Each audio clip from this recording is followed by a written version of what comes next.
So if we were to graph this, I'm gonna get my graph out really quick. I didn't ask you to graph this, but I want to graph it just for the sake of review. If we're to graph this here, let me get my, you know what? Let's get a quadrant out.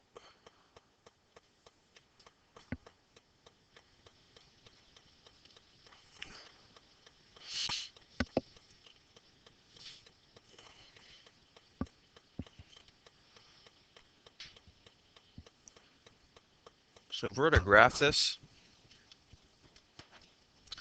maybe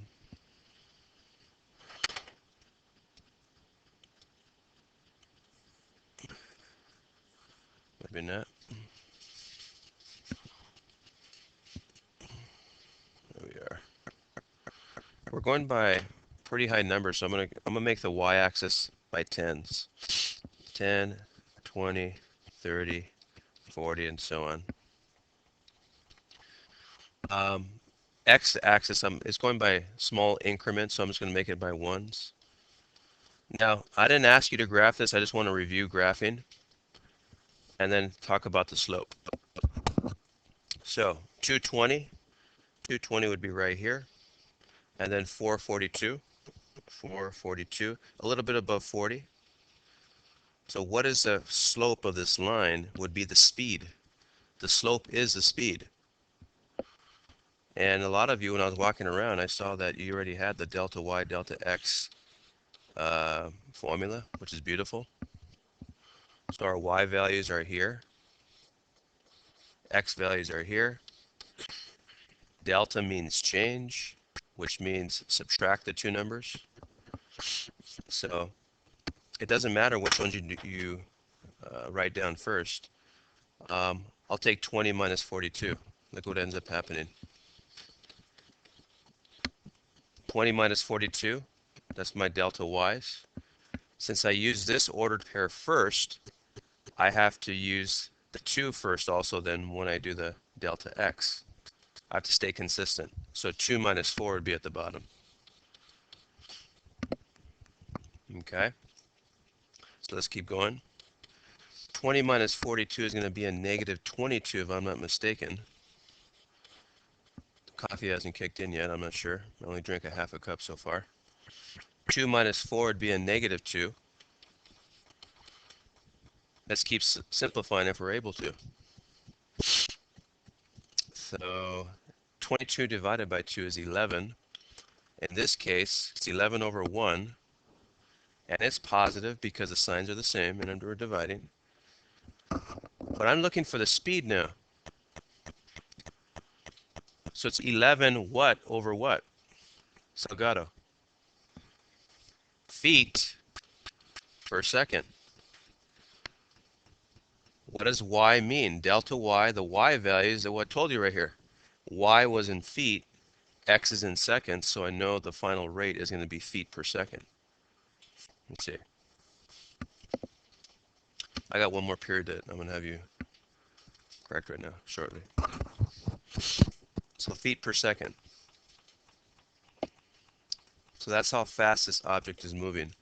I didn't specify what kind of object it was. Could have been anything. A bullet, a rabbit, a person, doesn't matter. But some object is moving at 11 feet per second.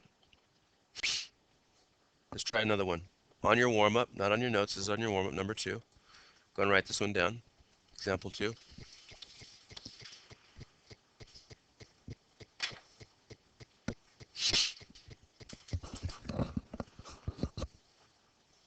Find the slope and tell me what it means. So I got 114 and then 340. X is in weeks and Y is in dollars.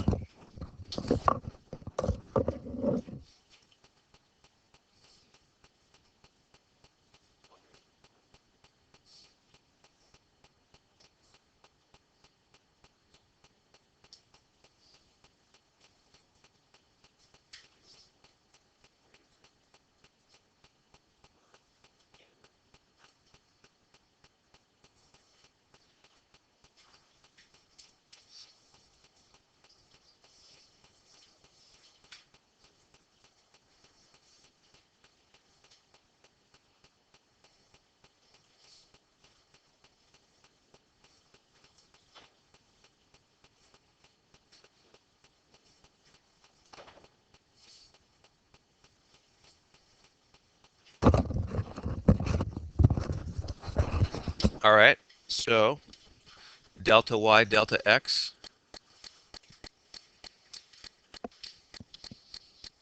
So delta y over delta x.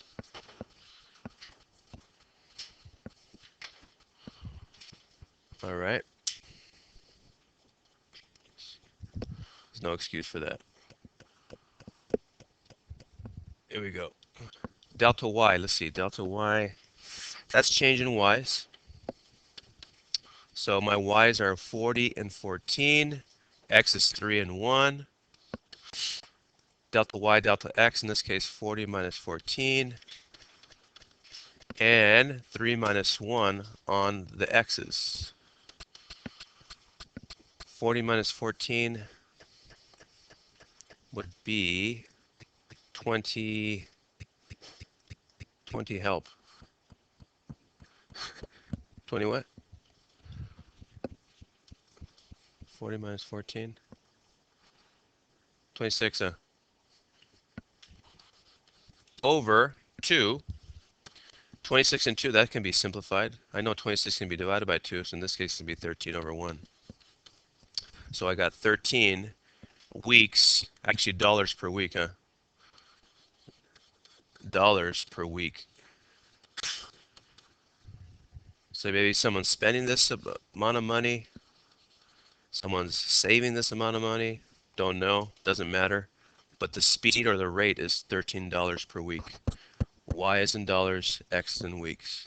Delta Y, delta X. And last one. I'm going to go and change this. Everybody got that? All right, last one would be this one. This would be example 3 for your warm-up. 3, 1, and 6, 2. X is in minutes and Y is in burgers. I'm going to write this one down.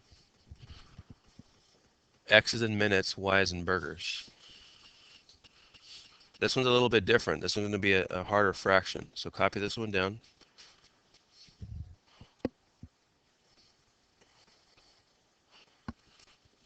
All right, so watch this one. So delta Y, change in Y, change in X will give us the speed.